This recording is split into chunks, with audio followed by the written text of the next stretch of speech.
Welcome into episode 4 of the Draft Geeks podcast. Today we are getting into our position overview, rankings, however you want to say it. Today we're starting with a position that is the most important in football. Some of you guys might like it, some of you might not, but it is a very down class in terms of what other draft classes has looked like. That is the quarterback position. So make sure you guys like, subscribe, comment, follow us on wherever you listen to your podcast. So let's jump right into this. The Draft Geeks podcast starts right now.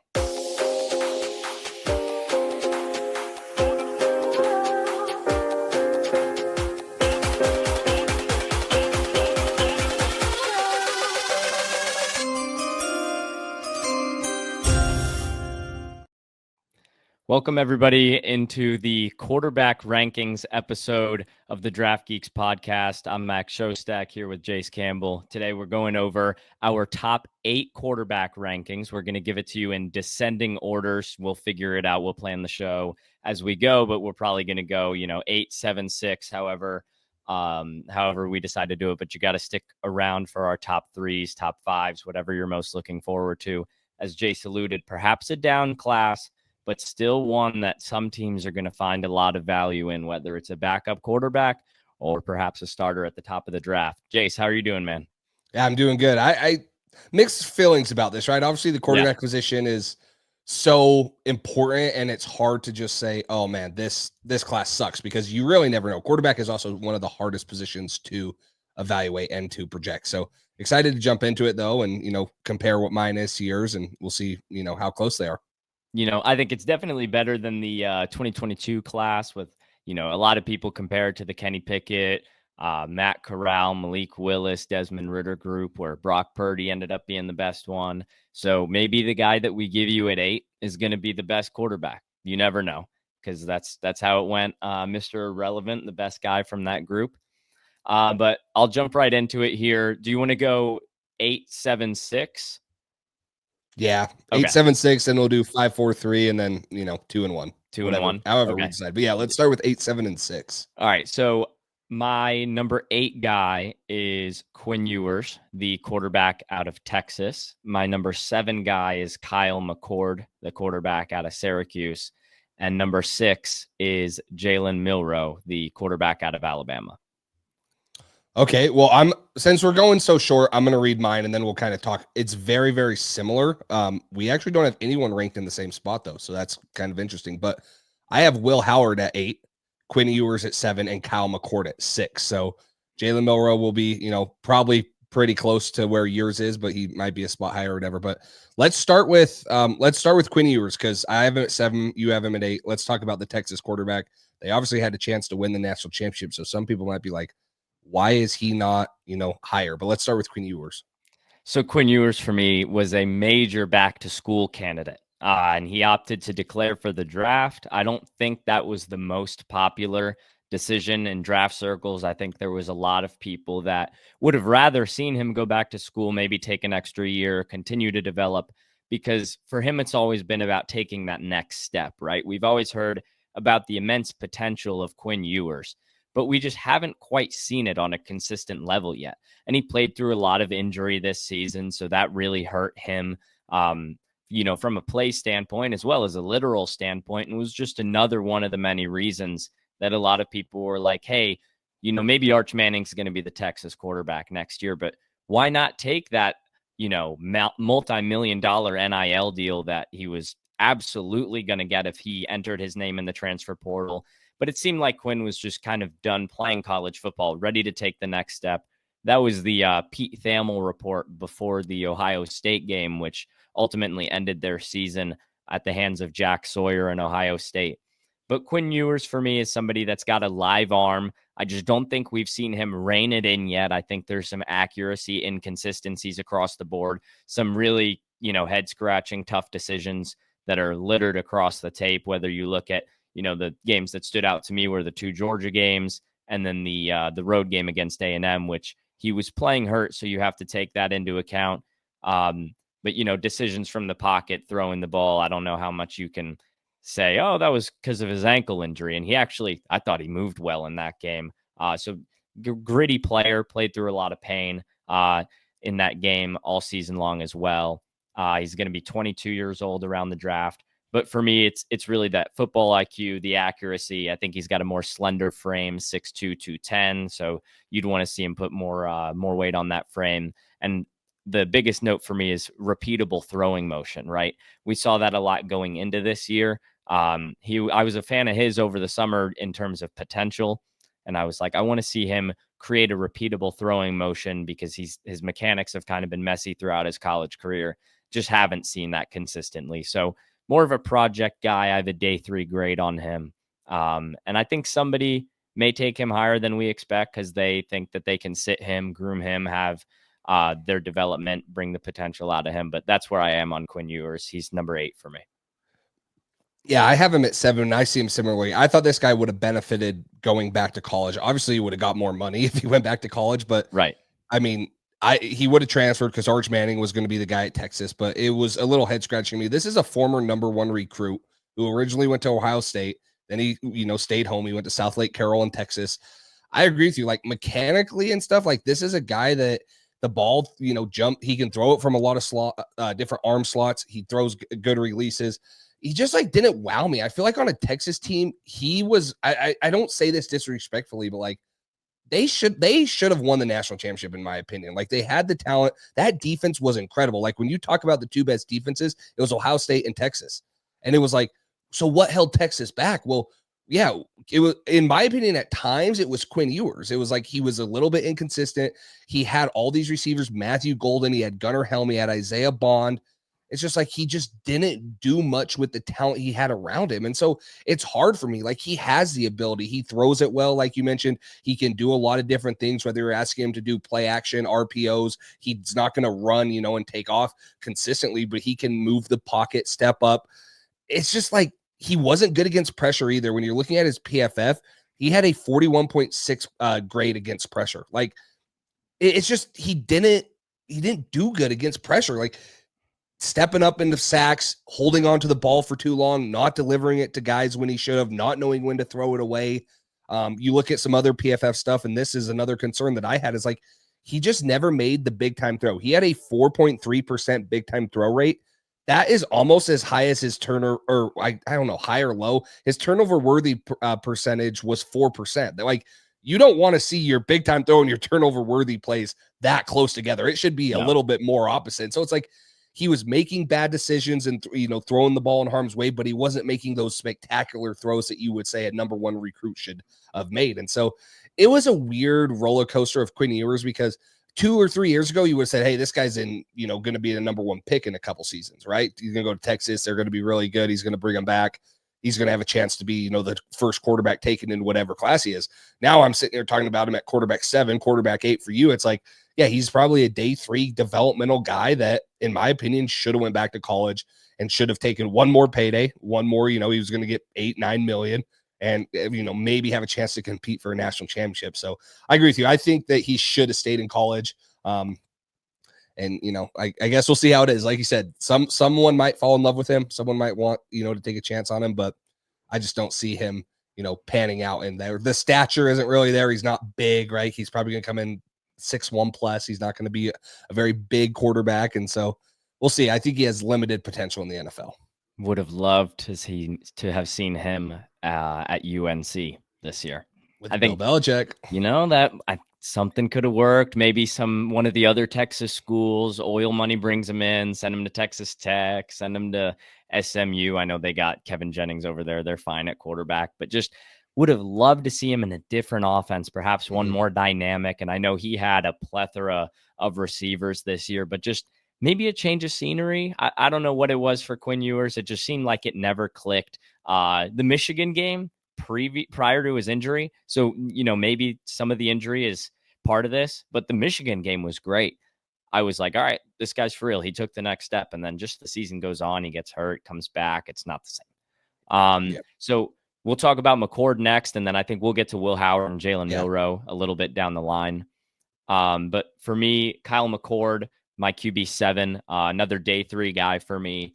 6'3", 220. He's going to be 22 years old as well on draft day. He is the former Ohio State quarterback, same with Quinn Ewers, and transferred to Syracuse and had a career year.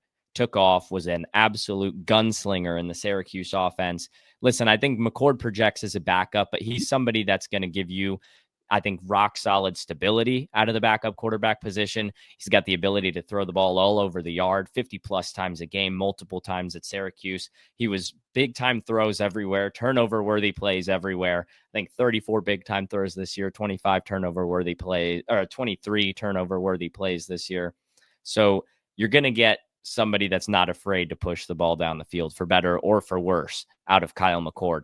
And again, like Quinn Ewers, I think it's somebody that if a front office is like, hey, I think we can make this work, potentially low end starter can start for you in a pinch, but really a backup quarterback, perhaps a high end one, kind of like what we've seen with Mac Jones and Jacksonville now. I think that's the best that you'll get out of Kyle McCord, which isn't an insult. Mac Jones is doing very well for himself in Jacksonville right now. And the Jags were lucky to have him just provide some stability, and they didn't have a good record this year, but they got some development out of a lot of guys on their offense. So it's important to have a steady backup quarterback. I think Kyle McCord can be that. I have some questions about, pushing balls into small windows, some turnover worthy plays, questionable decisions, but I think he's more steady than Ewers. I think you're getting a higher floor and more of a, I don't want to say sure thing because he's not a sure thing, but I think you know what to expect when you're bringing in Kyle McCord. And I think that is, eases the mind of a front office when you're talking about backup quarterbacks. So McCord's my 7. That's why he's above Ewers for me. Yeah, McCord was my 6, and this is another guy that he's not going to wow. Like, he's not Drake May, he's not, Caleb Williams, where they're bigger, stronger. He doesn't have the best arm. Like, he throws a really good deep ball. He had a very good deep ball grade on PFF. Sorry, excuse me. It was 96.4, which I believe was the best in college football. I believe that was the best deep ball grade in college football. Sounds like it. So he throws it deep, but he doesn't have the velocity on the ball to throw it in tight windows. If he needs to put on a line, he can put air under it and let his receiver run under it, but he can't put, the ball in tight windows 15 plus yards down the field. Now, what I really like about him and why I agree with you, I think he's going to be a really good backup quarterback, is he is so good at getting through his progressions, full field reads. He can go from 1, 2, 3, get to his fourth options, hit the check down. He's consistently, working through what the defense is showing him. He has the arm strength and he knows where he wants to go with the ball, that he can fit it in tight windows, 5, 6, 7, 8 yards from the line of scrimmage, but it doesn't translate to it further down the field when he's trying to drive those balls. One reason I love like Drake May and Jane Daniels last year is I felt like they could drive the ball on a line 15, 20 yards down the field in between the hashes. I don't know if Kyle McCord can really do that. He knows what he's doing. He's very smart. He can read the defenses. He's not the best in the pocket. We just talked about Quinn Ewers. I don't think Kyle McCord's even, close to Quinn Ewers. I think Ewers is a better athlete than Kyle McCord. And so, yeah, you talk about, hey, a guy that can't really move, a guy that can't really, get out of the pocket and extend plays consistently at the NFL level. Not that that's the end all be all, because, you've seen plenty of quarterbacks in the NFL win Super Bowls that, are just pocket guys. Like Tom Brady was not a guy that could just roll out and beat you like Patrick Mahomes could, but he could step up, manipulate the pocket. McCord, kind of similar to Ewers, felt like at times walked himself into sacks. And it was like, why are you doing that? So I like McCord though. I like him just a little bit better. That's why I have him at 6 right now. On my board is I would take this guy depending on the team fit. I think he could be, a late day 2 guy, like a 3rd round guy maybe, but probably an early day 4 guy. You're going to take a flyer on him. He's going to come in. Yeah. Early day 3. Did I say day 4?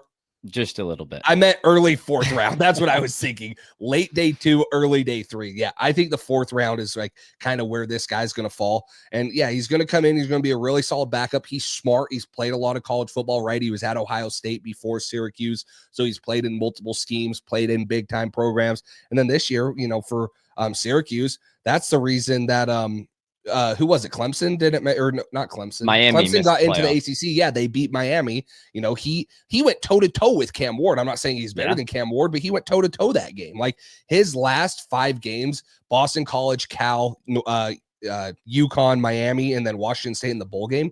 He was dominant. I mean, he was really surgical. Surgical. And I think without those 5 games, it's kind of weird, but like he improved his stock those last 5 games, in my opinion, like significantly. Sure. You're like, holy crap, this guy is like, he is a gunslinger. So I like Kyle McCord. Like I said, I think he does things a little bit better than Quinn Ewers. I don't worry about his decision making like I do Ewers. That's why I have him ahead of him. But there's still the lack of limitations physically and how he can drive the ball down the field to say he's probably going to be an elite level NFL quarterback. I don't see that. And not to compare the two, but I don't know if folks remember the Notre Dame game for Caleb Williams last year was tough to flush for some evaluators when you're just watching a prospect like just burst at the seams, where it's like, whoa, I've never seen this out of you before. I don't know if you, Jace, watched the Pitt game for Kyle McCord, but I did not get to the Pitt game. No, I watched the Pitt game, and it was like completely scary, completely different than everything else. I think he threw 5 picks, 2 pick sixes or something like that. And so a lot of like games like that create some reservations. And if you see some habits where going into that game, I was like, man, he's fearless. He likes to throw the ball into tight windows. I really appreciate that from him. And then I'm watching the Pitt game and I'm like, that's not a tight window we can throw into in the NFL at all. So he likes to work the seams a lot. He's fearless, like I've mentioned. He'll throw the ball 50 times, and there's a lot of turnover worthy plays you're going to get from him. I somewhat compare him to Drew Lock a little bit in the sense that he's just going to get out there and rip it. And sometimes that's good, sometimes that's bad. But McCord, I think, provides a steady QB2 option like Drew Lock has for the Seahawks and Giants, not so much the Broncos because he was drafted to start. That's besides the point. But that's where I stand on McCord. Do you want to go 4 or 5-4, and then we'll leave the top 3? So let me ask you, do you have Will Howard as 5? I do not. Okay, let's talk about Jalen Milroe then, because Jalen Milroe is my 5. So okay. I have, Will Howard was my 8, you were 7, McCord 6, Jalen Milroe was my 5. I believe you had Milroe at 6. At 6, yes. So let's talk Jalen Milroe, and then obviously Will Howard is a little bit higher for you than me, so we'll get into him once you get to him. But let's go with Jalen Milroe because we're still close on him. So Milroe, my QB6, 6'2", 225, freak athlete, man. Really good legs. He can run the ball all over the yard. Home run threat with his legs, short yardage threat with his legs, will get out of sacks, can extend the plays, work the pocket, move through the pocket. And then it comes to the arm, and it's a really good arm. He can throw the ball really far down the field, good velocity. So you're like, why is Jalen Milroe down here? The reason I have him down here is velocity control. One is a big thing for me. And I think he throws the ball hard, but I don't really know if he understands quite yet at this point in his career. Like he doesn't know it's driver all day for him. He doesn't have a great club selection. Sometimes when it throws a 5-iron, he's hitting a driver and just blasting it in there. And I'm like, that's intercepted at the next level, or it's overthrow all day, or skipping passes. So I think he's got a lot of erratic moments that are on the tape. And I think it's because of the velocity control and a lack of touch, some poor decisions from him as well. So understanding how to use his God-given talents with his arm, I think will be big for him at the next level. It's a lot more than that, though, why he's down here. Some of the accuracy stuff, I'm just like, I don't know if we're ever improving on this. There's some missed throws where I'm like, his accuracy is far below the rest of this group. I'm just looking up at my list here, and I comfortably say that my accuracy grade on Jalen Milroe is a notch below the rest of the field. So Milroe's, I think, going to be drafted earlier than the aforementioned Ewers and McCord because there is a lot of potential here. But as it stands right now, I'm not a fan of what Jalen Milroe looks like as a prospect, but the potential is going to get some team to bite. I can almost guarantee you that there's some team that's going to feel like they got left at the altar for quarterbacks in this draft class, saying, man, we need a backup, or we need some kind of project, whether it's the Rams, the Jets, the Giants, the Browns, some team, maybe they miss out in the first round, or they don't get the guy they quite like and they'd rather wait. But they're like, in the meantime, let's see what we have in Jalen Milroe. I've written down that he's an excellent runner, lots of big play potential with both his arms and his legs, poor ball placement, some poor decisions. I think he lacks touch, but he's an intriguing developmental prospect. Day 3 grade for me as well, but somewhat more exciting than the other two. This one's so hard for me because he is so adamant he's not going to switch positions in the NFL. I think that's what would be best for him. Now, Really? there's a couple things. I don't think he's a true quarterback. I think he's a Taysom Hill type player in the NFL. I think that this is a role player that's like, hey, he's going to cause fits if you use him with the right offensive mind, right offensive coordinator. Someone puts him, hey, you can throw him passes. You can give him the ball in the run game. You can also let him throw the ball. Like, I agree. Everything you said about him, one of my comparisons for him, and I'm not going to lie, were you an Anthony Richardson fan coming Huge out? Anthony Richardson fan. I hated it. I'm not gonna lie. Okay. I thought he was wildly inaccurate. I thought that he didn't have a lot of experience. And I'm like, I don't see the hype on this guy.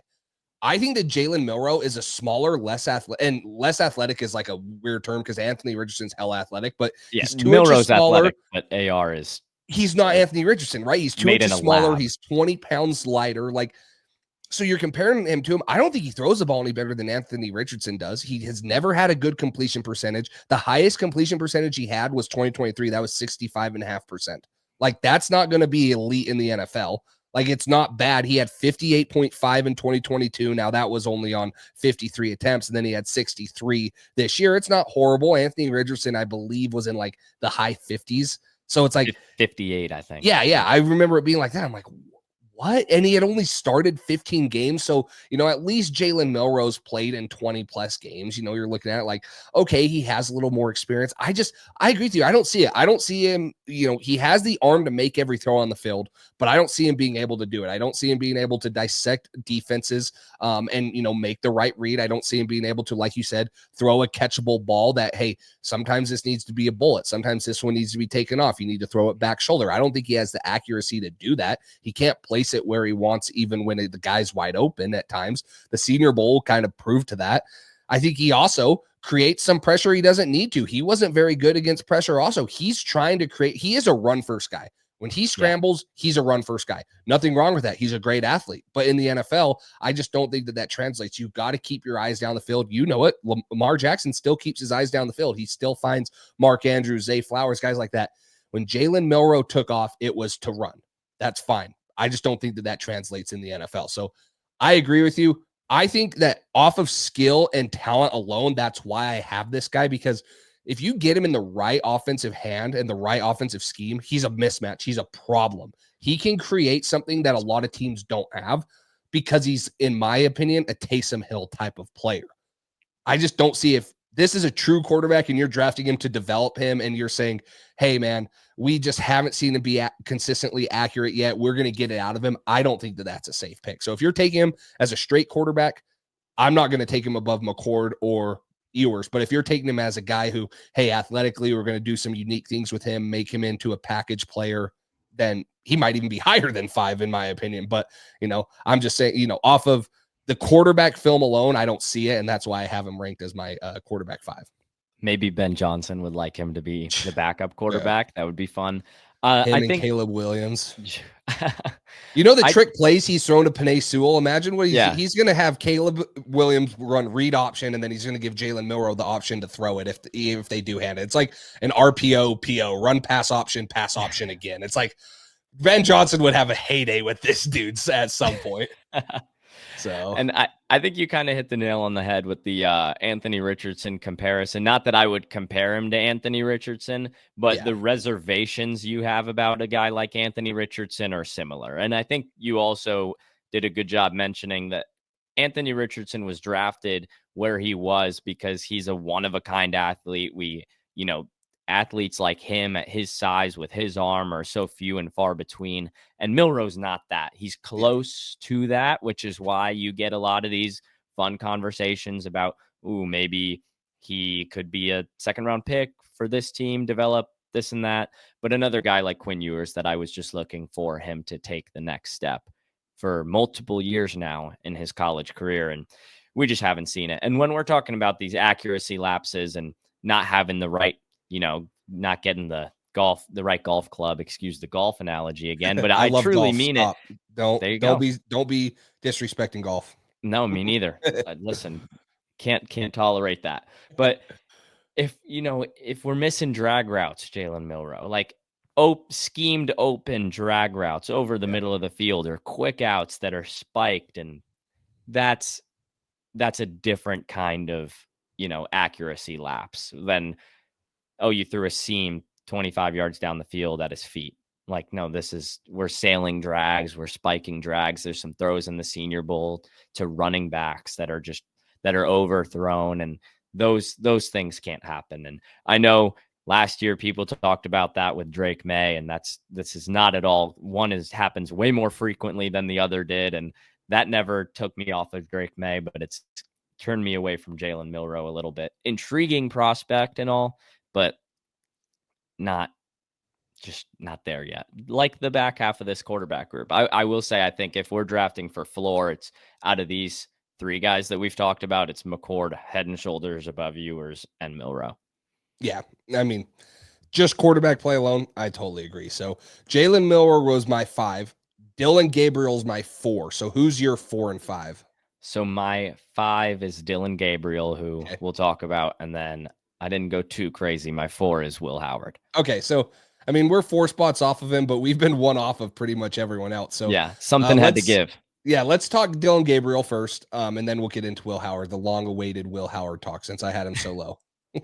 So Dylan Gabriel coming in at a shade under 6 feet, I think something around 5'10" at the Senior Bowl. Older quarterback, 24 years old at draft time. He's been around the block, man. Lots of experience in college football, lots of records that I feel a type of way about that I won't get into, but records that I think should maybe be reserved for 4-year guys, but whatever. Dylan Gabriel's an accurate passer. I think he offers a lot more with his legs than people like to lead on. Yeah. I've watched him rip off many read options for 10 plus yards, some touchdowns where he is running away from defensive backs. So I think that's a part of his game that isn't talked about enough. He's an experienced player. It shows on tape. He makes good reads. He can go through full progressions. That's not always the play design at Oregon, but when he needs to, he does it, which is what you got to look for in those really creative, get the ball out quick offenses. Bo Nix did it. Gabriel does it as well. I think he offers good velocity, but kind of like we mentioned with Kyle McCord, can struggle to get the ball downfield at what you want at an NFL level.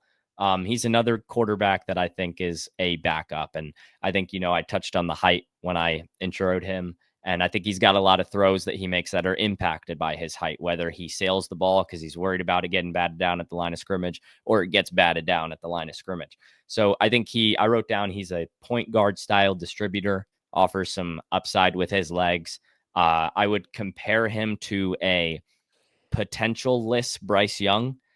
I wouldn't say like he's got no potential. That's incorrect. That's not the way I would, if I could rephrase it, I'd say like less superstar potential than Bryce Young. I think that's got to come into play when you look at a 24-year-old guy versus Bryce Young was 21. So I think Gabriel is a high-end QB2. He could be a 1-year low-end QB1 for a rebuilding team, in my opinion. I have a early day 3 grade on him. He's my QB5, but somebody that I think deserves a little more buzz than he's getting right now, because I do think that there's some intrigue here. Is it really bad of me to say that this dude would be the perfect Tua Tagovailoa replacement? Is that very stereotypical because he's a lefty quarterback? No, I think he fits really well into the Dolphins offense. And if Tua goes down, Gabriel should be the guy that steps in, nobody else. Yeah, it's like, okay, yeah, people might flame me in the comments like, oh, just because he's a left-handed quarterback. No, it's like, and Hawaiian. Yeah, you're right. They both did come from, originally from Milwaukee High School, but you're sitting here saying like he's a point guard guy. I agree. He is. His biggest knock from people is the same Bo Nix was, like, oh, they just throw screens at Oregon. Well, Bo Nix translated in the NFL because he got with the right offensive coordinator. Sean Payton was like the perfect match for Bo Nix. If you could get Dylan Gabriel, who, in my opinion, yes, he's very smart. He gets the ball out quickly. He is at his best when the pocket's moving. When they're doing rollout stuff like that, that's when I think he's at his best. In college football, he had 33 rushing touchdowns. People don't realize that. Like, he's a threat to take it and pull it on the QB run game in the red zone. When he was at Oklahoma 2 years ago, he did that a couple times in the red zone to beat Texas in the Red River rivalry. Like, he can do that stuff. And I agree with you. It's a little bit underrated. It's just, the stature of him is going to be a question, right? He's a little shorter. Hey, if he's just in a true drop back system, it's going to be hard for him to get the ball over 6'4", 6'5" interior and edge defenders. The offensive line might get in his way, but you put him in the right scheme, he does everything you want. He's smart. He gets the ball out quick. He's patient with his reads. He lets things develop. And one thing that I like out of the quarterback position is experience. I love experience, man. The quarterback position is a tough position to play. Experience. UCF, Oklahoma, Oregon. He's played at some of the top programs in college football against some of the best competition for a long time and been very effective at doing it. I just don't think you can take that away. It's like some people will say, oh, Darius Alexander isn't good because he's at Toledo. Well, why are we not saying Dylan Gabriel's good because he's been at Oregon and Oklahoma and, been a top 10 team in the country for multiple years? Like, he's just proven it against the best competition year in and year out. And so his little bit of physical limitations are why he's back at quarterback 4 for me. But man, everything intangibly and what you look for in a quarterback, a leader and stuff like that is there. He has it. It's just like you said, the ceiling is not as high as the top 3 guys that I have above him. His ceiling is low, but his floor is also very high. It's a very safe pick. You get him in the right scheme. You get him with the right offensive coordinators. I think he's going to be really good, and he's going to have a opportunity to make a name for himself in the NFL. Over 185 total touchdowns is insane, y'all. Yes. That's a lot of touchdowns to 32 interceptions, which when you've played as many seasons as Gabriel has, 32 is a low number. My comp is Chris Paul. I think that's as close as I can get because I don't want to say Tua, Bryce Young. I think those are a little too lofty in my opinion. But I think when you really talk about he's a true point guard at the quarterback position and, he can, as Chris Paul can, he can drive it to the hole and make a layup when you leave him open. He'll pull it on an RPO and he'll score because he can. And now we have to get Darius Alexander into every single position preview till the end of time. That's fine. He's worth it. He's a fun prospect. Yeah. And it's better than you. But I mean, the other thing to talk about, Dylan Gabriel's the second all-time leading passer in college football. Now, obviously, he played for a lot longer than most quarterbacks do, but you don't just become that without being really accurate. And he has PFF does this thing. It's called adjusted completion percentage. He had the best this year. It was 81.9, almost 82% adjusted completion percentage. Like, he throws the ball accurately at all levels of the field. He delivers it precisely on time. He's rarely off target, depending on, hey, if I need to throw a back shoulder ball, if I need to throw it behind the receiver, or do I need to lead him so he doesn't get hit? Like, he's the opposite of what I said with Jalen Milroe. Like, if you're putting a dartboard down, 20 yards down the field, I trust Dylan Gabriel to hit it. Like, Jalen Milroe, you don't know where he's going to throw it. And so I trust Dylan Gabriel. He's accurate. He's going to make, the throws that you want him to make. He's going to be really smart with the ball. He only had like a 1.6% turnover worthy play, which was 6th amongst college football. It's just, like I said, the experience, the, maturity he has as a player is something that I value at the quarterback position. Speaking of experience and maturity, my quarterback 4, Will Howard, the national champion out of Ohio State, which, full disclosure, the national championship does not really factor into me here. Obviously, the playoff run does. And you're only high on him because he won it. Don't lie. No, listen, January 8th, the Draft Geek quarterback preview, Will Howard was actually above somebody else that we'll get to in a second. But Will Howard, he's got the size to do it. 6'4", not 325, 235. If he was 325, he would not be on this list. He's that CFL quarterback from a couple of years ago. Oh, goodness gracious. He's a 23-year-old national champion. I'll say that again, probably 3 more times. He doesn't have elite arm talent, but I think he's got great accuracy, really good football IQ. He is mobile. He can get it done. QB sneaks, QB draws. He'll roll out for you. I think he's more than capable with his legs.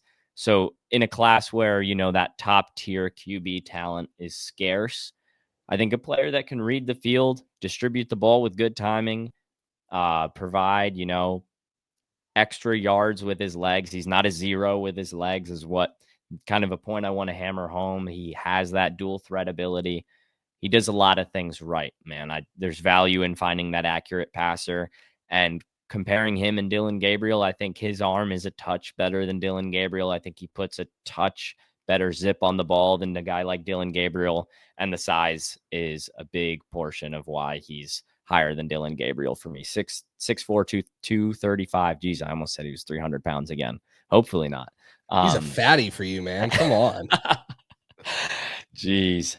But high end backup, kind of like the rest of these guys that we've alluded to. Will Howard's my favorite of the high end backups. I think from here on out, the high end backup tier is over.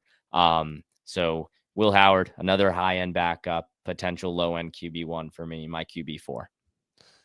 Let me start by saying I had him at quarterback 8. If you guys are, I don't know if you skipped ahead or whatever. I had him at quarterback 8, so we're a little bit off on him. Will Howard has a better arm than Quinn Ewers and Kyle McCord. He's bigger than Kyle McCord and those guys. Like, I know I have him ranked below him, but there's things that he does better than those guys. I'm not like totally, ignoring those things. I think where I'm a little bit different on Will Howard is, and again, I hate doing this and I feel like it's a little hypocritical, but I just don't think he was good at Kansas State. I think that he had his best year this year because he was playing in Ohio State's offense with the most talent, $20 million of NIL, Jeremiah Smith, Emeka Ibuka, Travion Henderson, Quinshad Junkins, that offensive line. And it's not a knock on him. You can't say that, oh, I'm not going to draft this guy because of that. But it's like when you go back and watch some of the Kansas State stuff, it doesn't jump off the film like this year did. He had a 12% higher completion percentage this year than he ever did at Kansas State.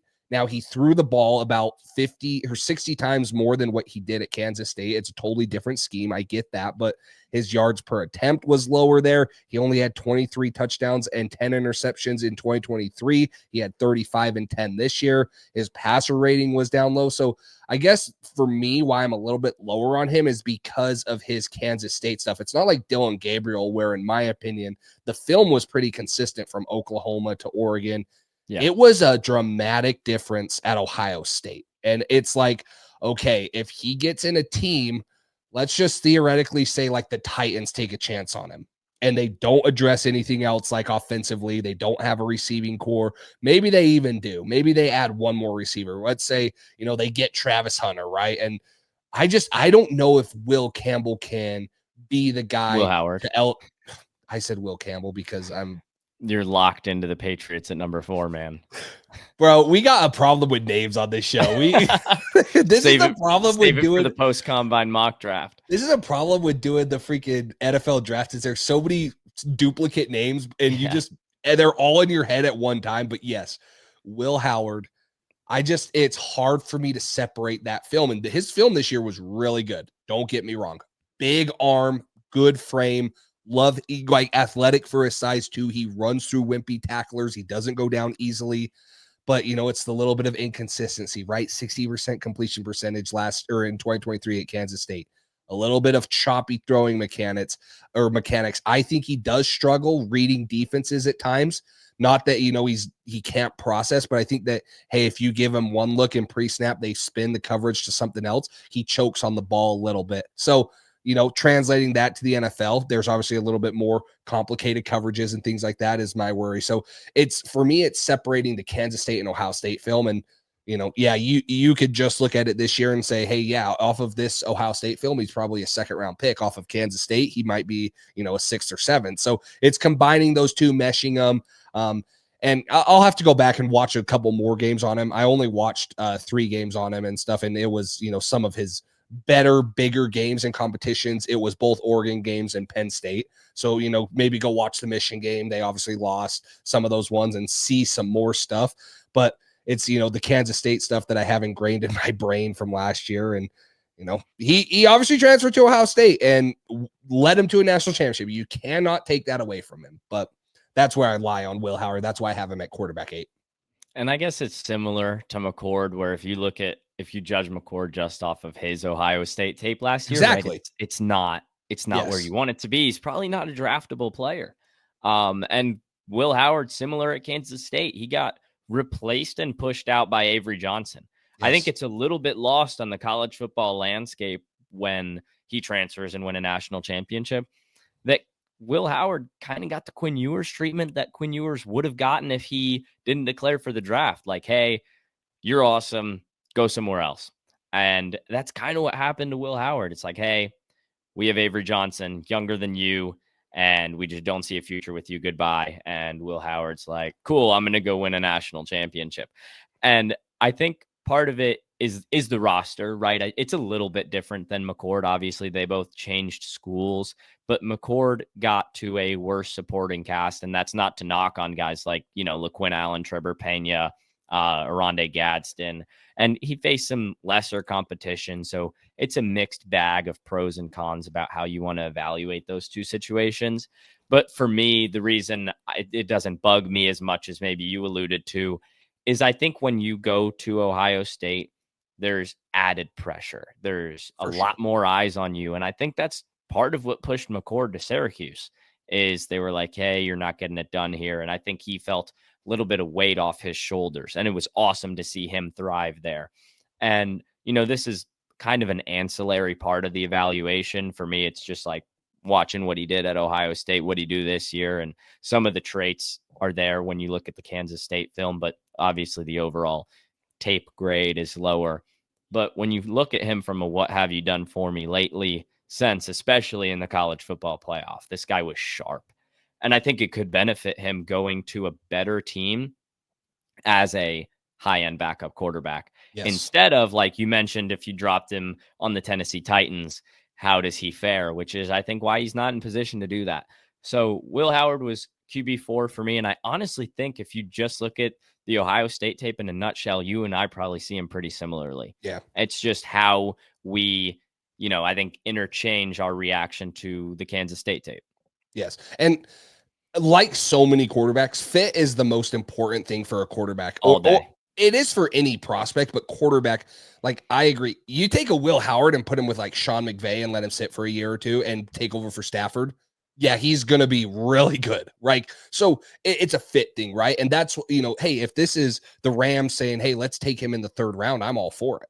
But if it's like you mentioned, hey, it's the Raiders, let's take him in the third round. It's like, I don't know. But you put him in, hey, with Puka Nacua, some of those guys, Sean McVay style offense. I'm like, yeah, okay, I love the fit for him there. So kind of depends on the fit too. But that's the thing. Feels weird not saying Cooper Kupp. I know. I literally bit my tongue because I was like, Puka Nacua. Oh wait, no, he's not going to be there. So Puka Nacua and Jordan Whittington, who's awesome. And then whoever they. Watch Jack him get Bech, Emeka Ibuka. Watch him get Emeka Ibuka. Or Jack Bech. And they're just like, they just make another Cooper Kupp. So they can get Efton Chisholm from Eastern Washington. Eastern Washington. Stud, by the way. Yeah. Snubbed from the combine. That's BS. But yeah, so it's hard. I'm not gonna lie, like there's a lot of things that I really like about Will Howard, but it's just, splitting, those things is a little bit hard for me. And so yeah. But I think the evals on like a guy like Milroe, McCord, Ewers might have been easier for me than Dylan Gabriel and Will Howard, just because there's so many discrepancies when you look at quarterbacks in the transfer portal, as well as this is another episode down the road, but similar type of thing with Quinshad Judkins. Like if in the inverse, actually, if you watch the Ole Miss stuff, you're like, all right, top 3 RB done. And then you turn on the Ohio State stuff and it's like somebody turned down his speed ratings and stuff so I don't know. The transfer portal definitely messes with some of the evaluations. And it's not to say that, the most recent season is the only important one, because sometimes you transfer to a great scheme and maybe that scheme isn't exactly where you're going to land in the NFL, which is exactly why fit is super important. And I think we're going to dip into the fit conversation a little more in a second. With somebody that is in both of our top 3s, it's just a matter of where. Do you want to go first? 3, 2, 1. Yeah. So, if I had to guess, actually, I think I know your rankings. 1, I've seen them on Instagram, but 2, I think we've talked about it. Yeah. Jaxson Dart 3 out of Ole Miss, Shadur Sanders 2 out of Colorado, and Cam Ward 1. And I think we switched 2 and 3. We do switch 2 and 3, but I'm going to preface it before I even read them, man. You've seen so much stuff about Jaxson Dart and these lover boys that have had gone crazy over him after the Senior Bowl. And you'll hear it in my, breakdown of him. I'm not one of those. I just think it's a little bit closer between him and my QB3 Shedeur Sanders, QB2 Jaxson Dart, QB1 Cam Ward. So do you want me to go first on Dart? Start with Jaxson Dart. Yep. All right. I have him at 3. You have him at 2. Obviously, the hype is coming around on him. So you got to start off with him. And I'm going to say it's funny because I'm like Jaxson Dart QB2. And that I kind of came to that conclusion right around like early January, which the hype was still pretty quiet, I would say. And I'll cat out of the bag or whatever the expression is right now. I have like a late day 2 grade on him. So not like I'm super high on him. Both him and Shedeur I have late day 2 grades on. He's 6'2", 225, so similar build to Jalen Milroe. Obviously played in that Ole Miss system, the Lane Kiffin system. That's going to be the main question, right? And we're going to talk about fit, and that Jaxson Dart needs to have the right fit in the NFL. And I actually think the teams that know they aren't a good fit are going to stay away. So I hope for his sake that is the case. But I'll just read my breakdown real quick. I think, Ole Miss's offense was made up a majority of shotgun snaps, RPOs, designed to slow the game down for Jaxson Dart. And I think Dart executed that system this year with flying colors. So he went above and beyond and flashed his very intriguing potential, which is why you've seen some of this hype. I think he's got a good arm within the play structure, can get the ball out with timing and accuracy, and he's an impactful runner. Now, when the game has forced him to speed up, I think that timing and accuracy takes a step back. I don't think he plays as well out of structure, which you would expect for a guy that impacts the game with his legs. But I actually think he's a much better designed runner than an escape artist. I don't want to come on here and say Jaxson Dart's got great legs, period. Because I don't think he's a great escape artist. I think he's a better escape artist than maybe a Shedeur Sanders. But a Jaxson Dart needs to be better at, navigating the outside of the pocket with his legs. I think as a runner, he's just best going A gap, B gap, maybe C gap. But beyond that, I don't think Jaxson Dart's, an amazing runner or anything.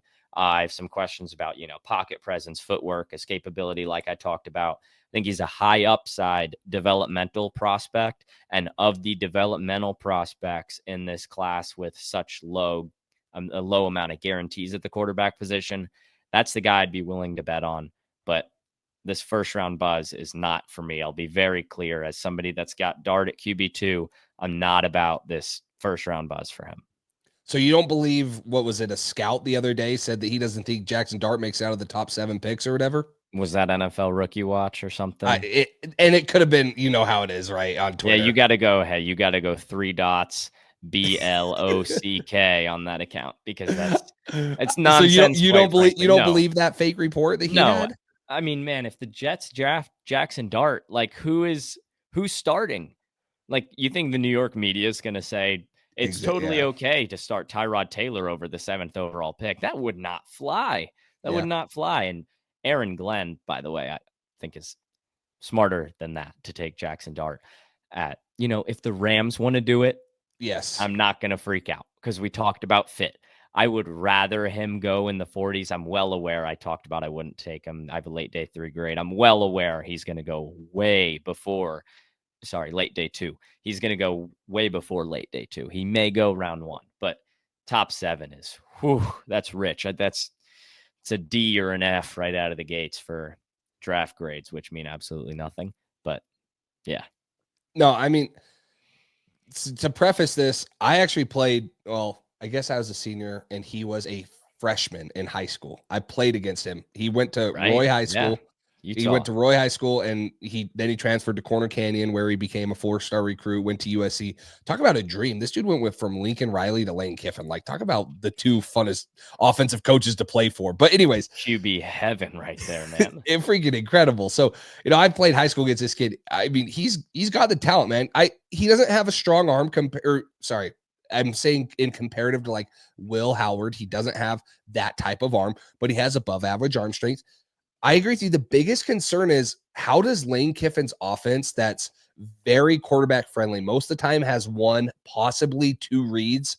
And it's like Jaxson Dart knew where he was going with the ball before the snap every time, because there's like 4 routes that they perfect. It's going to be the same thing when we talk about the receivers, when we talk about like Trey Harris and some of those guys. It's like, hey, okay, yeah, they're really good and really productive, but their route tree is like 3 routes. It's like an over route, a flare route, a drag route, and then, a comeback. Like, I'm looking at his passing map right now on PFF Ultimate. Like 54% of his throws were a flare route, so pretty much just a little out route, a screen.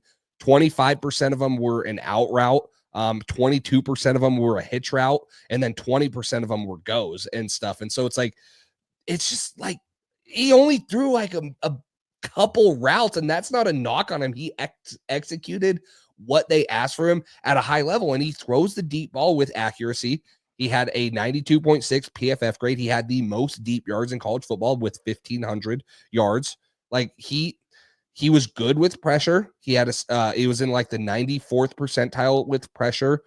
When he wasn't under pressure, he was even better. He was in the 99th percentile. He had a 2% turnover worthy play. He had a 7.1% big time throw percentage, which was 6th in college football. Like, he takes care of the ball. He makes big time throws. It's just say, hey, how does this game translate to the NFL? Like you mentioned, there's probably 3 or 4 offensive systems I see it working in. If he gets in one of those, it's a Bo Nix Broncos type fit where you're like, okay, this is really fun. If it's not one of those, if the Raiders reach for him or the Jets reach for him, I don't know if I like it. Like you said, it's for me, it's like, ooh, it's really rich. It's not going to fit what I think he's good at. And so tons of talent. Like you said, he extends the plays a lot better than a lot of people think. Kind of like Dylan Gabriel. You're like, what's going on here? But yeah, when I just plays don't think break down, turns up and runs well out of those plays. Like, I think he's a much better designed quarterback runner than a like DIY play quarterback runner. I don't think he's got the escape artist ability.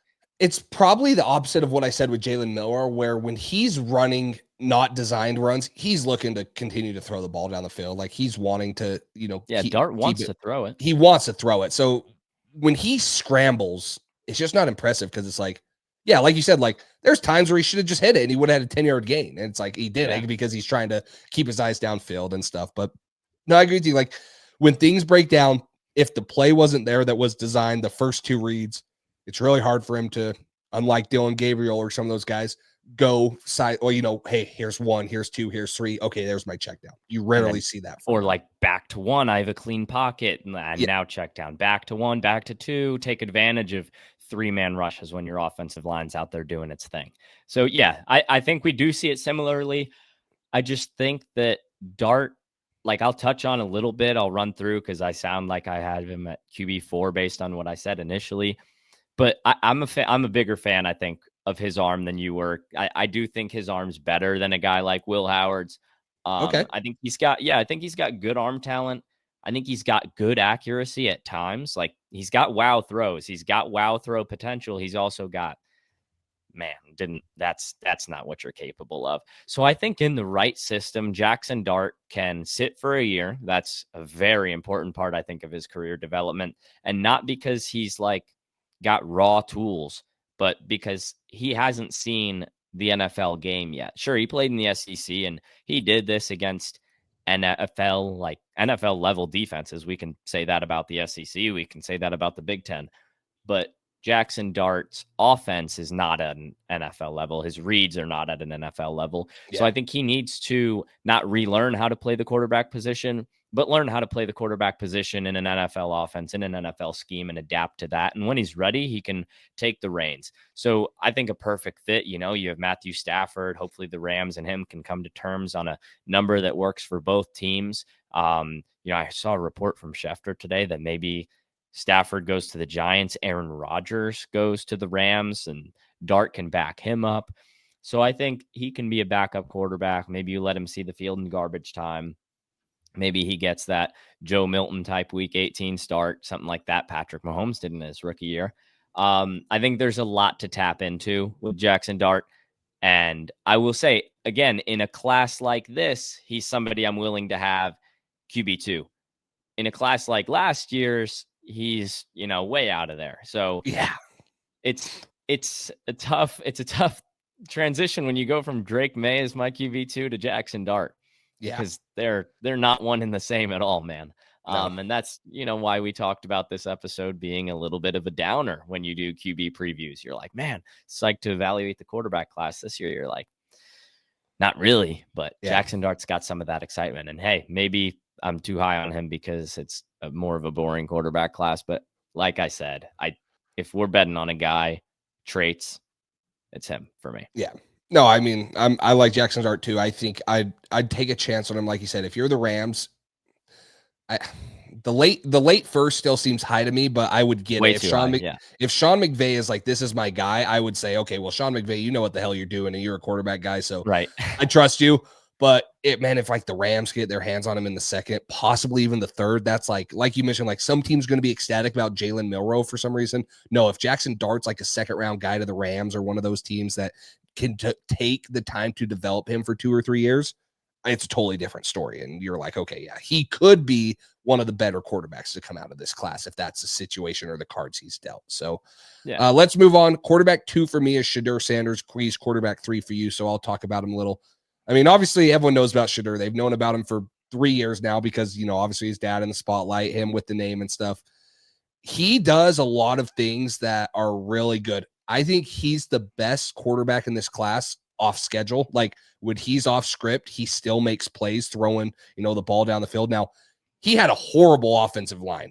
I'm going to preface this like watching him play, I felt bad for the guy because he just 2023 especially. Yeah, 2023 was even worse It was than worse this in the year. country. This year, it was better. It was better, but still some habits developed behind that offensive line. 2023. You look at it and you say, okay, well, like for me as a Patriots fan, it's like going into next year, it's going to be like, okay, well, yeah, our offensive line's better because did you see what we had last year? That's how it was with Colorado. He's still fighting an uphill battle, but I think that why people are so enamored by him is because he has the ability to extend plays. He makes the flashy plays that everyone wants to see from the quarterback position. But I don't think I think it's similar to Jaxson Dart. I don't know if it translates to the NFL. And I definitely don't know if it translates to being a top 3 pick in the NFL. Like people are talking about him and Cam Ward going in the top 3. I don't see it being worth that. I don't see the Giants. I don't see Joe Shane and White Dable Brian saving their jobs with a guy like Shadur Sanders. I don't see him being the guy that saves the New York Giants jobs. Like it's so hard. You think it's just resetting the quarterback clock? That's all it would do for the Giants. Yeah, it's like, okay, yeah, but then again, that's hard because if he doesn't save the Giants' jobs and then a new regime comes in, that's not the guy they drafted. Are they going to feel like they want him? The only good fit about him in New York is the big name in the big city, in my opinion. Yeah. I mean, him and Malik Neighbors would be pretty fun, not going to lie. That would be awesome. But it's just, yeah, I don't know. He's not big. I guess I worry about, his stature in the NFL, similar to what we talked about with, like Kyle McCord. He's probably going to be 6'1" plus. He is a very good scrambler, but if he has to take off and run like his play style showed in college at Colorado, is it really going to translate to the NFL? Is he going to stay healthy? Is he taking all those hits? Like, it's just a totally different level that he's going to. So it's a weird one for me. He has the flashy plays, in my opinion. He has the big name.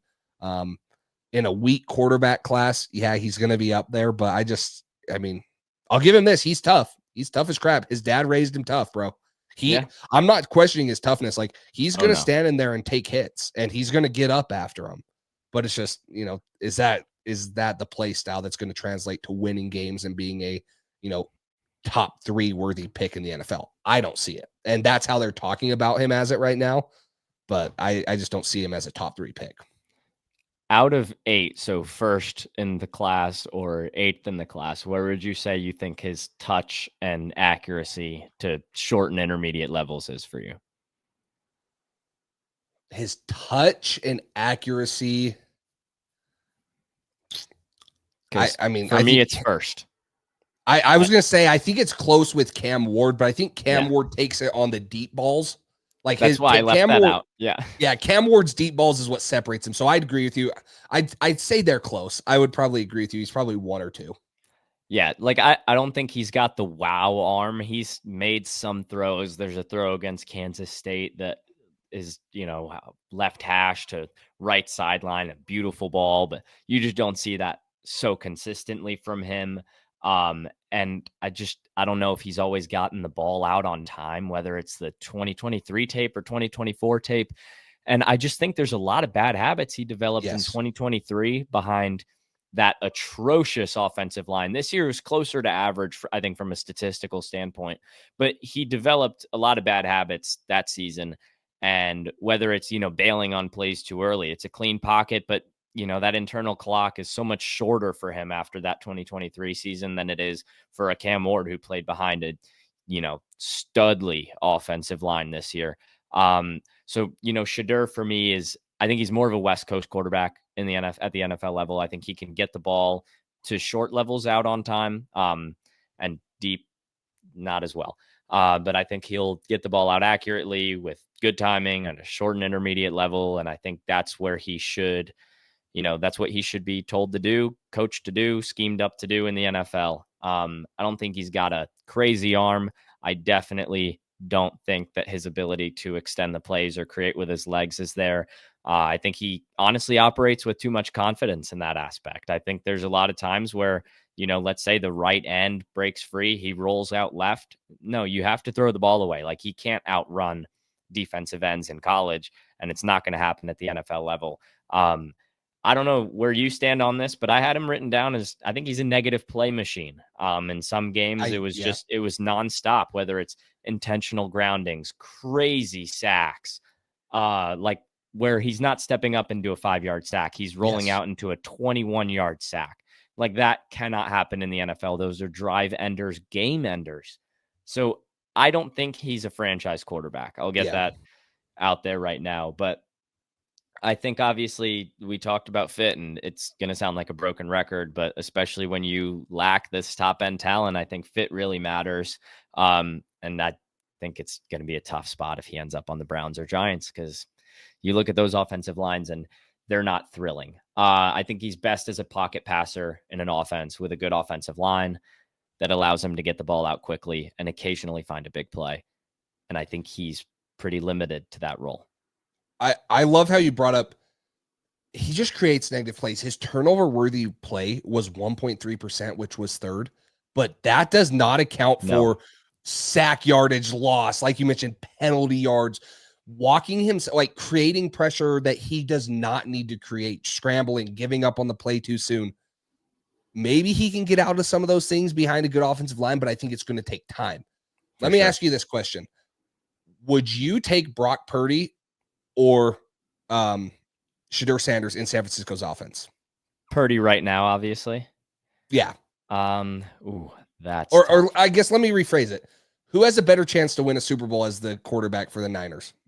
Brock Purdy or Shedeur Sanders? Brock Purdy. You think so?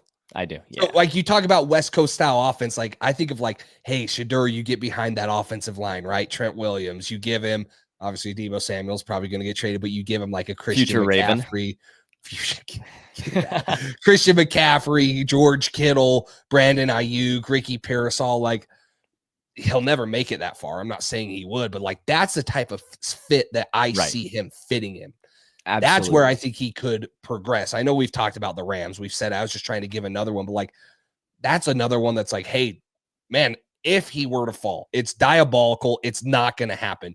If he were to fall, would the San Francisco 49ers be like, man, does he give us a better chance or a higher ceiling than Brock Purdy? But then again, it's like, no, Brock Purdy fits that offense so well because he doesn't make bad plays. He doesn't lose them the game. And Shedeur could be that type of guy. But it's just kind of the scheme fit, that was kind of churning in my head that I'm like, man, would he give them a better option? But I agree. I would. It's hard for me to move place for me. Like, I don't think, and we've seen Brock Purdy almost do it. But I got another crazy one for you. If you took the Colts with that offensive line and those skill players, Shedeur Sanders or Anthony Richardson, who wins them the Super Bowl? I would take Shedeur because I think Shedeur throws the ball better than Richardson, and I just don't think that like Anthony Richardson health wise and him how good he is running the ball is how you win a Super Bowl. And so it's like, okay, yeah, you're taking less of a rusher with Shedeur Sanders. He can still run the ball, but he also could, he can throw the ball better than Anthony Richardson. He can make more plays, with his arm. So, yeah, that's probably a better one. At the NFL level, Shedeur? Not consistently, right? Like, you're not going to call quarterback runs like you do for Josh Allen just because of his frame or Anthony Richardson. But I think that you could throw, like, why wouldn't you give him a read option on the goal line, right? If someone's he's athletic enough to, kind of Jalen Hurts-ish, right? Like, I mean, you do a little bit more with Jalen Hurts, but hey, on the goal line, if it's first and goal from the 5, you're going to give him the option to pull it. He's athletic enough for sure. But no, I'm not running Ryan Tannehill on the goal line. Yeah, I'm not running right. quarterback power with him. I'm not letting him do 10 QB draws a game because I don't think he holds up, but he's going to give you a rushing element. I personally, and this is the beauty of being able to bounce this off of each other. I don't think I'd give him a single rushing attempt game at all. Like nothing. I wouldn't scheme a single run for him. I don't really believe in his legs outside of being a chain mover if he rolls out and there's open space. That's kind of where I prefer him to operate, just because honestly, if you're running read option at the goal line with him, I'm not so certain I'm not taking my next snap from the 7, or my next snap is coming off of a kickoff return because he fumbled and the defense has the ball now. And so I think, part of what you alluded to earlier, and obviously, hey, that can change over time. He's 23 years old on draft day. So, but I wish he was 21, man. We're operating with a little bit of an older player. Not too old, but I think what you said about the turnover worthy play metric is a great thing to bring up, because it's so hammered home in the day of analytics, where you have a near 91 pass grade, which is reflected on the tape. When he throws the ball to those short and intermediate levels, like I talked about, he does it with confidence, does it with zip, and he does it well. But the 7 turnover worthy plays, you're like 28 big time throws, 7 turnover worthy plays. That's awesome. Sign me up. But, and you're like, oh, he took a lot of sacks. Yeah, he had a terrible O-line. I knew about that in 2023. But in 2024, the line got better and the sacks still persisted. And I think the tape really, really reflects that a lot of it is on Shedeur Sanders. So I think he's somebody that's going to have to speed up his mental processing, because I think, he's had to operate with the game moving fast with the struggles his O-line has had. But I don't think he's executed those situations properly. Now, I think with NFL level coaching, not that he hasn't received that at Colorado, because they have, Pat Shurmur was his offensive coordinator for one of those 2 years. Can't quite remember the one. And obviously his dad's not just some dad coaching his kid. Like the Dion stuff's gotten a little crazy, where people are like, oh, this guy it's Dion. Like, yeah, it's Dion, because he knows what he's talking about. He, says some crazy things sometimes, but guy knows ball, as they like to say. So I think, Shedeur is more of a finished product right now than Jaxson Dart, which is why I'm not like up in arms about the fact that Shedeur is mocked as a, top quarterback and Dart is not. I wouldn't like to see that gap close. I'm not really a fan of drafting a 6'2", non-crazy physical tool developmental quarterback in the first round, which is why I don't have a first round grade on Jaxson Dart. I'm just concerned about Shedeur Sanders' ceiling, and I would not take him in the top 10 if I was a GM that wasn't worried about whether or not I was going to have a job next year. So leave the Giants out of it. Much tougher situation for their front office, man. It's tough, but in the day of short leashes on front offices, sometimes you just have to reset the QB clock. But I think if I'm in charge of an NFL team, which is absolutely not the case, I'm not drafting Shedeur Sanders in the first round. But hey, I hope Shedeur and Jaxson Dart get drafted 2 and 3, or someone's willing to sell the farm for pick 4 for the Patriots, and we can get 3 future firsts and move down to 6 with the Raiders. That would be bad. That would be awesome. That'd be great. But yeah, I agree with you. I just it's hard for me. I think Shedeur goes in the top 10. He for sure goes in the top 10 in my opinion. I don't think he falls past the Raiders. Yeah, that's what we did in our first mock draft. We had him going to the Raiders, which I think I agree with you. If he makes it there, I don't think he's making it much farther. If he makes it to the Jets too, I bet the Jets would take him at 7. Yeah. So it's like he doesn't get past the Raiders, he's gonna get past the Jets, but he'll Jets probably have a better offensive line. That's like talk about fit. That's a better situation. They do. So, but let's talk about QB1. We both have Cam Ward as QB1, quarterback out of Miami. A couple things that I really like about this guy. I'll start. He has played 5 years of college football, 2 at Incarnate Word, 2 at Washington State, and then 1 at Miami. He's still not even 23 years old. Like you look at some of the other guys, Shedeur's 23 years old, Dylan Gabriel's 24 years old, Milroe's 22, Will Howard's 23. He's going to be 24. Like he's still a young quarterback for a lot of college football experience. And that's one thing, like I mentioned, I like that. I think that he throws the ball, like naturally watching the ball come off of his hand. it jumps out of his hand. He throws the ball, good mechanics, great playmaker and improviser with his feet. You talk about how I think Shedeur, I don't want to say he is good at it. He tries to do it, and he can make those big plays, but he can also make the catastrophic plays.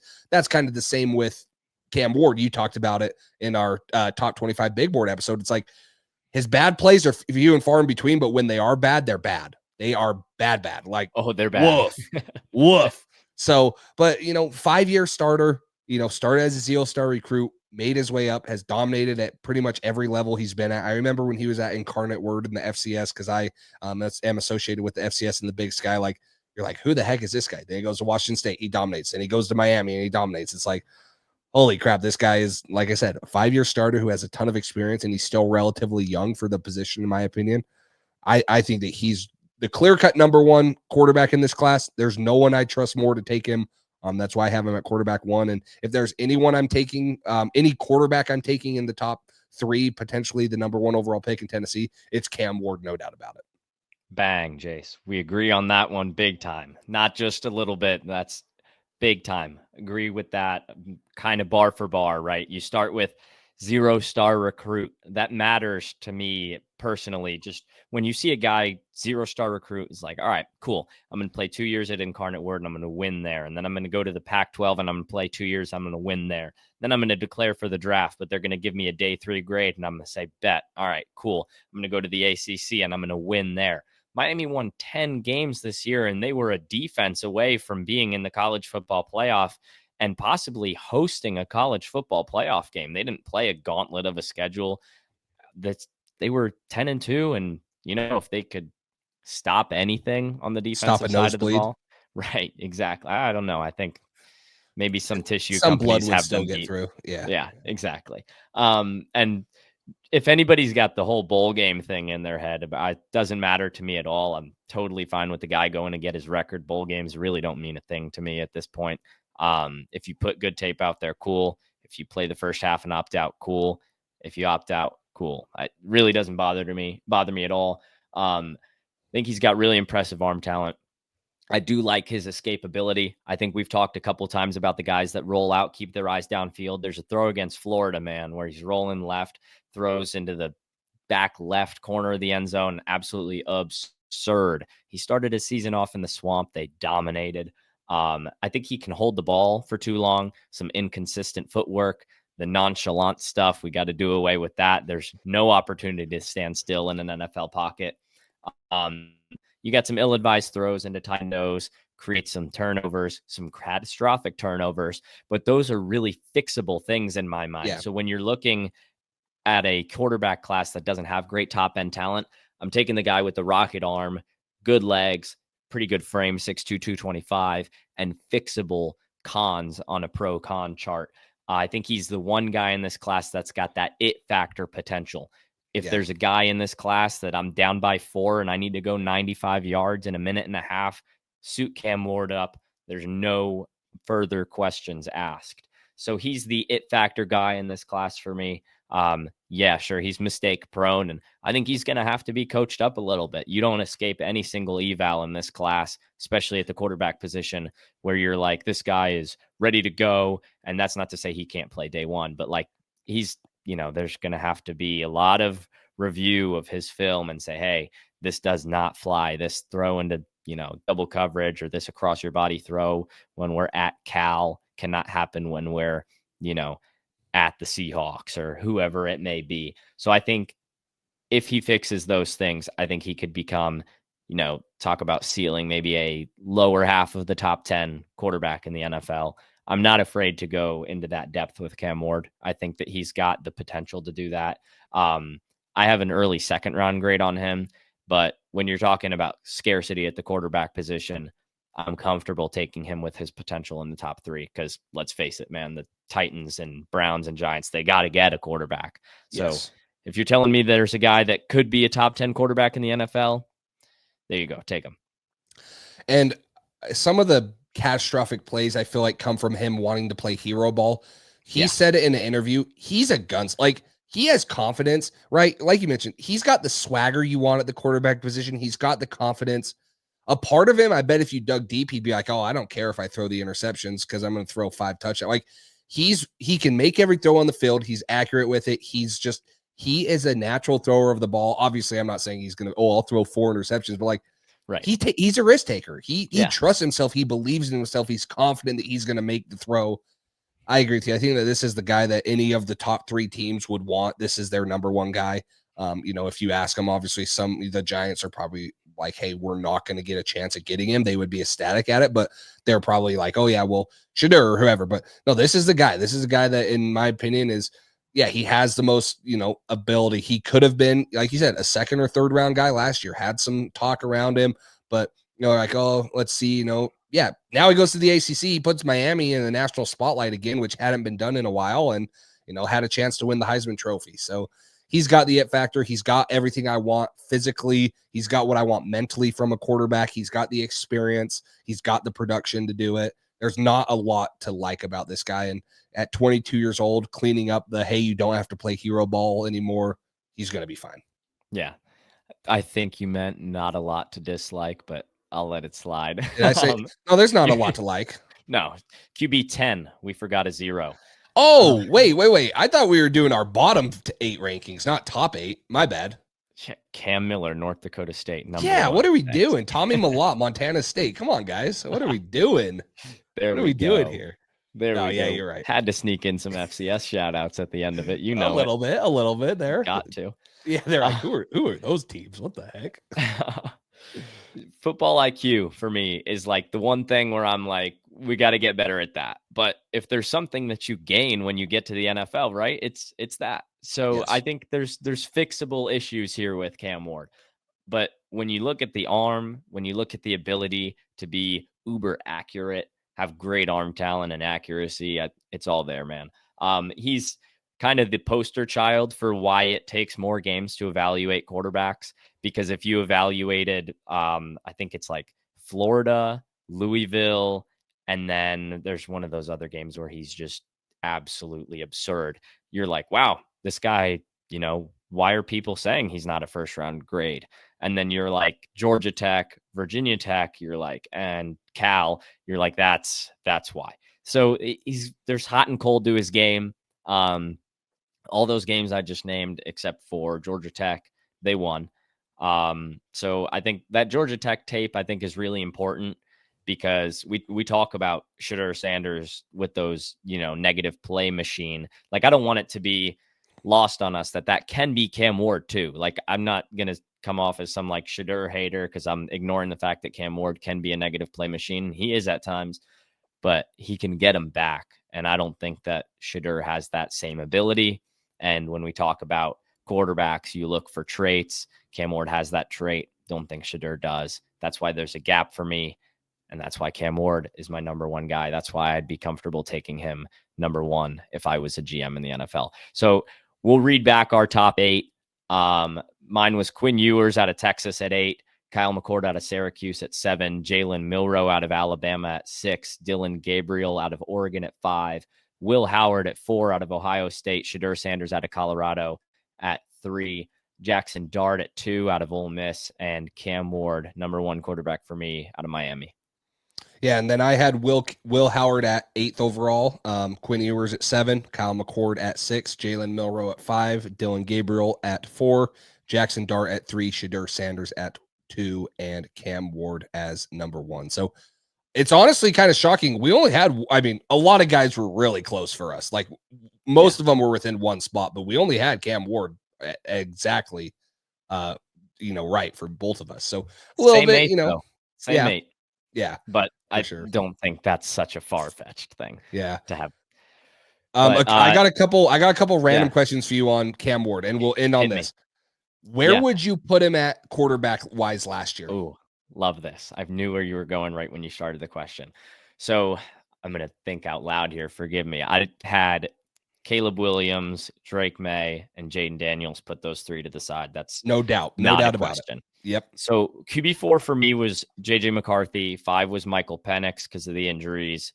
And then 6 for me was Bo Nix, very fit dependent prospect. He got his fit. So, but I think for me, trying to think of what grade I had on McCarthy last year. I think Cam Ward slots in at QB4 for me. I think he goes above McCarthy. He's QB4 because I had a 3rd round grade on McCarthy, or late 2nd. Cam Ward's higher than that for me. Yeah, I had Bo Nix at 4, Penix as 5, and McCarthy as 6. He would be in the same tier for me as Nix and Penix, but I would probably put him above Nix. I think that he has a little bit better arm than Nix. Some of the, intangible or the attributes are just a little bit more. They stand out a little bit more. So I would probably put him at QB4 too. In the same tier as Bo Nix and Michael Penix. I was really high on them coming out.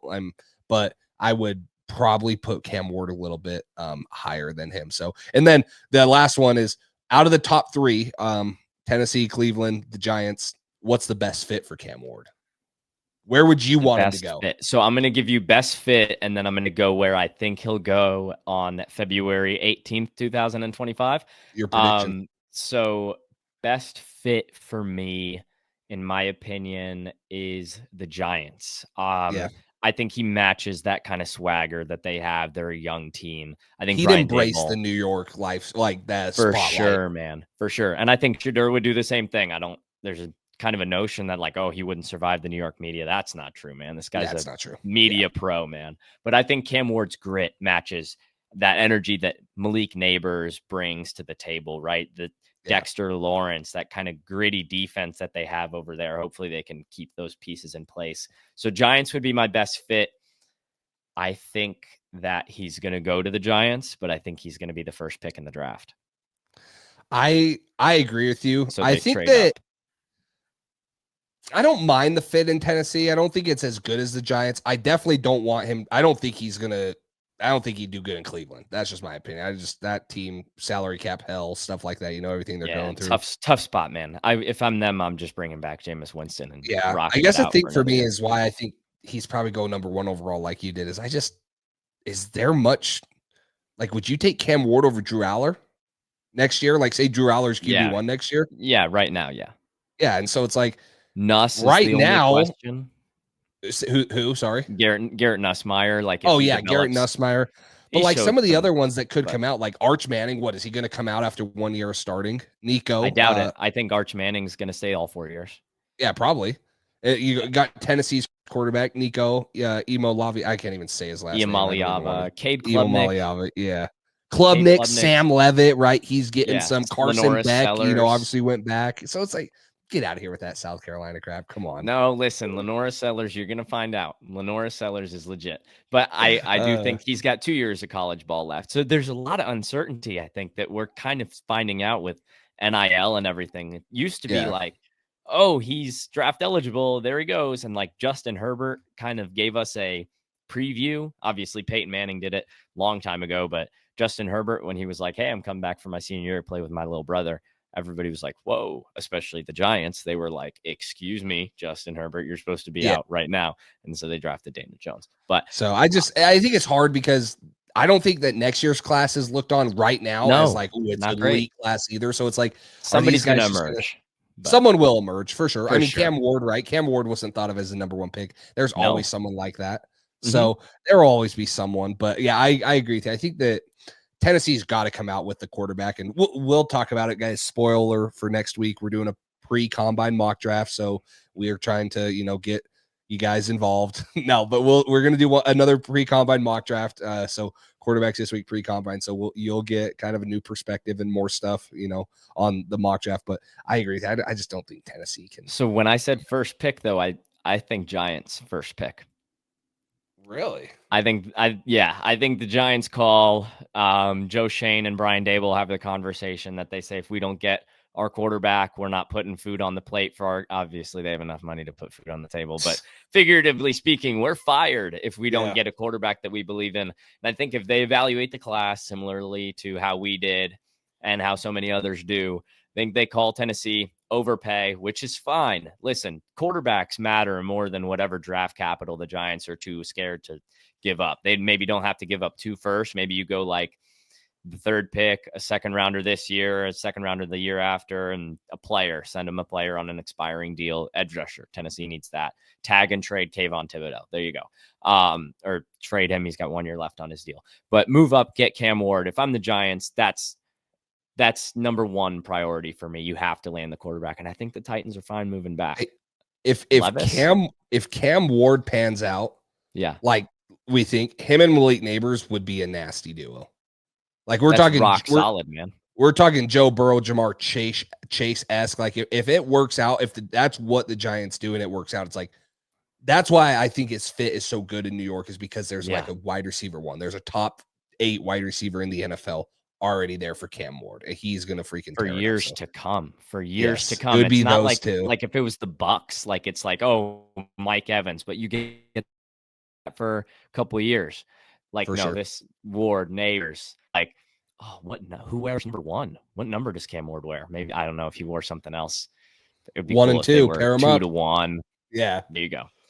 Yeah. All right, that's all we got for you guys. And we have Cam for Malik Neighbors potentially in a couple months. We talked about it. We've got a mock draft for you guys next, so stay tuned for that. And then we're going to dig into some of these more class previews as February comes to a close, as March starts. You know, we're going to have some combine episodes for you guys, all leading up to a stretch of final rankings that we'll give you guys down the road in April. We'll pump out some more episodes as that time rolls around. Mock drafts, of course, big boards like we did last episode. If you didn't catch that one, make sure you go check it out. We mentioned it at the top, but we're really trying to start building this thing. So make sure you guys follow on Spotify, Apple Podcasts, subscribe to the YouTube, comment whatever you guys think about. Again, that's Jace Campbell over at Patriots Drive. I'm Max Showstack on Instagram at The Draft Geek, and we will see you guys next time.